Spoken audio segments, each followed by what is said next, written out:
सती के विरह में शंकर जी की दयनीय दशा हो गई। वे हर पल सती का ही ध्यान करते रहते और उन्हीं की चर्चा में व्यस्त रहते।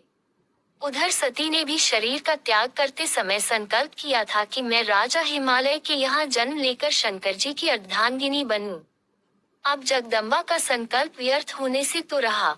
वे उचित समय पर राजा हिमालय की पत्नी मेनका के गर्भ में प्रविष्ट होकर उनकी कोख में से प्रकट हुई।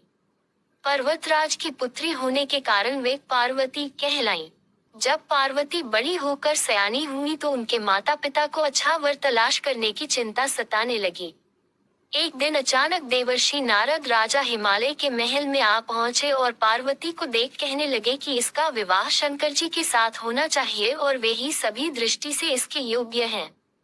पार्वती के माता पिता के आनंद का ये जानकर ठिकाना न रहा कि साक्षात जगन्माता सती ही उनके यहाँ प्रकट हुई हैं। वे मन ही मन भाग्य को सराहने लगे। एक दिन अचानक भगवान शंकर सती के विरह में घूमते घूमते उसी प्रदेश में जा पहुंचे और पास ही के स्थान गंगावतरण में तपस्या करने लगे। जब हिमालय को इसकी जानकारी मिली तो वे पार्वती को लेकर शिवजी के पास गए। वहां राजा ने शिवजी से विनम्रतापूर्वक अपनी पुत्री को सेवा में ग्रहण करने की प्रार्थना की। शिवजी ने पहले तो आनाकानी की, किंतु पार्वती की भक्ति देखकर वे उनका आग्रह न टाल न सके। शिवजी से अनुमति मिलने के बाद तो पार्वती प्रतिदिन अपनी सखियों को साथ ले उनकी सेवा करने लगी। पार्वती हमेशा इस बात का सदा ध्यान रखती थी कि शिवजी को किसी भी प्रकार का कष्ट न हो। वे हमेशा उनके चरण धोकर चरणोदक ग्रहण करती और षोडशोपचार से पूजा करती। इसी तरह पार्वती को भगवान शंकर की सेवा करते दीर्घ समय व्यतीत हो गया। किंतु पार्वती जैसी सुंदर बाला से इस प्रकार एकांत में सेवा लेते रहने पर भी शंकर के मन में कभी विकार नहीं हुआ। वे सदा अपनी समाधि में ही निश्चल रहते। उधर देवताओं को तारक नाम का असुर बड़ा त्रास देने लगा। ये जानकर कि शिव के पुत्र से ही तारक की मृत्यु हो सकती है, सभी देवता शिव पार्वती का विवाह कराने की चेष्टा करने लगे। उन्होंने शिव को पार्वती के प्रति अनुरक्त करने के लिए कामदेव को उनके पास भेजा, किंतु पुष्पायुध का पुष्पबाण भी शंकर के मन को विक्षुब्ध न कर सका। उल्टा कामदेव उनकी क्रोधाग्नि से भस्म हो गए। इसके बाद शंकर भी वहां अधिक रहना अपनी तपश्चर्या के लिए अंतराय रूप समझ कैलाश की ओर चल दिए। पार्वती को शंकर की सेवा से वंचित होने का बड़ा दुख हुआ, किंतु उन्होंने निराश न होकर अब की बार तप द्वारा शंकर को संतुष्ट करने की मन में ठानी। उनकी माता ने उन्हें सुकुमार एवं तप के अयोग्य समझकर बहुत मना किया, इसीलिए उनका उमा उ जोड़मा तप न करो नाम प्रसिद्ध हुआ। किंतु पार्वती पर इसका असर न हुआ। अपने संकल्प से वे तनिक भी विचलित नहीं हुई। वे भी घर से निकल उसी शिखर पर तपस्या करने लगी जहाँ शिवजी ने तपस्या की थी। तभी से लोग उस शिखर को गौरी शिखर कहने लगे। वहां उन्होंने पहले वर्ष फलाहार से जीवन व्यतीत किया, दूसरे वर्ष वे पर्ण वृक्षों के पत्ते खाकर रहने लगी और फिर तो उन्होंने पर्ण का भी त्याग कर दिया और इसीलिए वे अपर्णा कहलाईं। इस प्रकार पार्वती ने 3000 वर्ष तक तपस्या की। उनकी कठोर तपस्या को देख ऋषि मुनि भी दंग रह गए। अंत में भगवान आशुतोष का आसन हिला। उन्होंने पार्वती की परीक्षा के लिए पहले सप्तर्षियों को भेजा और पीछे स्वयं वटुवेश धारण कर पार्वती की परीक्षा के निमित्त प्रस्थान किया। जब इन्होंने सब प्रकार से जांच परख कर देख लिया कि पार्वती की उनमें अविचल निष्ठा है, तब तो वे अपने को अधिक देर तक न छिपा सके। वे तुरंत अपने असली रूप में पार्वती के सामने प्रकट हो गए और उन्हें पानी ग्रहण का वरदान देकर अंतर्धान हो गए। पार्वती अपने तप को पूर्ण होते देख घर लौट आई और अपने माता पिता से सारा वृतांत कह सुनाया। अपनी दुलारी पुत्री की कठोर तपस्या को फलीभूत होता देखकर माता पिता के आनंद का ठिकाना नहीं रहा। उधर शंकर जी ने सप्तर्षियों को विवाह का प्रस्ताव लेकर हिमालय के पास भेजा और इस प्रकार विवाह की शुभ तिथि निश्चित हुई। सप्तर्षियों द्वारा विवाह की तिथि निश्चित कर दिए जाने के बाद भगवान शंकर जी ने नारद जी द्वारा सारे देवताओं को विवाह में सम्मिलित होने के लिए आदरपूर्वक निमंत्रित किया और अपने गणों को बारात की तैयारी करने का आदेश दिया। उनके इस आदेश से अत्यंत प्रसन्न होकर गणेश्वर शंख कर्ण केक्राक्ष विकृत विशाख विकृतानंद दुंदुभ कपाल कुंडक काकपाददर मधुपिंड प्रमथ वीरभद्र आदि गणों के अध्यक्ष अपने अपने गणों को साथ लेकर चल पड़े।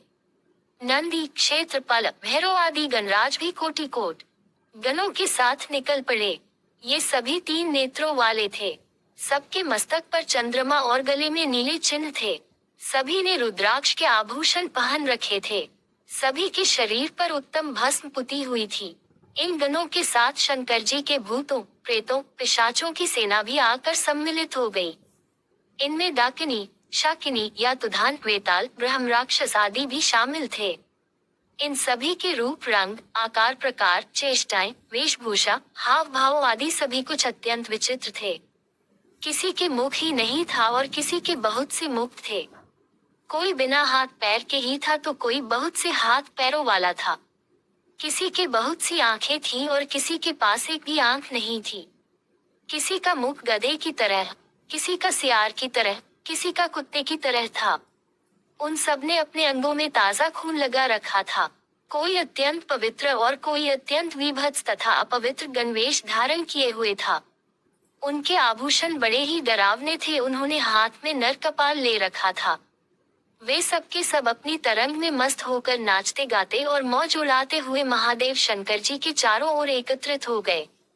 चंडी देवी बड़ी प्रसन्नता के साथ उत्सव मनाती हुई भगवान रुद्रदेव की बहन बनकर वहां आ पहुंची। उन्होंने सर्पों के आभूषण पहन रखे थे। वे प्रेत पर बैठकर अपने मस्तक पर सोने का कलश धारण किए हुए थीं। धीरे धीरे वहां सारे देवता भी एकत्र हो गए। उस देवमंडली के बीच में भगवान श्री विष्णु गरुड़ पर विराजमान थे। पितामह ब्रह्मा जी भी उनके पास में मूर्तिमान वेदों, शास्त्रों, पुराणों, आगमों, संकाद महासिद्धों, प्रजापतियों, पुत्रों तथा कई परिजनों के साथ उपस्थित थे। देवराज इंद्र भी कई आभूषण पहन अपने ऐरावत गज पर बैठ वहां पहुंचे थे। सभी प्रमुख ऋषि भी वहां आ गए थे। तुम्बुरु, नारद, हाहा और हुहु आदि श्रेष्ठ गंधर्व तथा किन्नर भी शिवजी की बारात की शोभा बढ़ाने के लिए वहां पहुंच गए थे। इनके साथ ही सभी जगन माताएं, देवकन्याएं, देवियां तथा पवित्र देवांगनाएं भी वहां आ गई थीं। इन सभी के वहां मिलने के बाद भगवान शंकर जी अपने स्फुटिक जैसे उज्जवल सुंदर वृषभ पर सवार हुए। दूल्हे के वेश में शिवजी की शोभा निराली ही छटक रही थी। इस दिव्य और विचित्र बारात के प्रस्थान के समय डमरुओं की डम डम, शंखों के गंभीर नाद, ऋषियों महर्षियों के मंत्रोच्चार, यक्षों, किन्नरों, गंधर्वों के सरस गायन और देवांगनाओं के मनमोहक नृत्य और मंगल गीतों की गूंज से तीनों लोग परिव्याप्त हो उठे।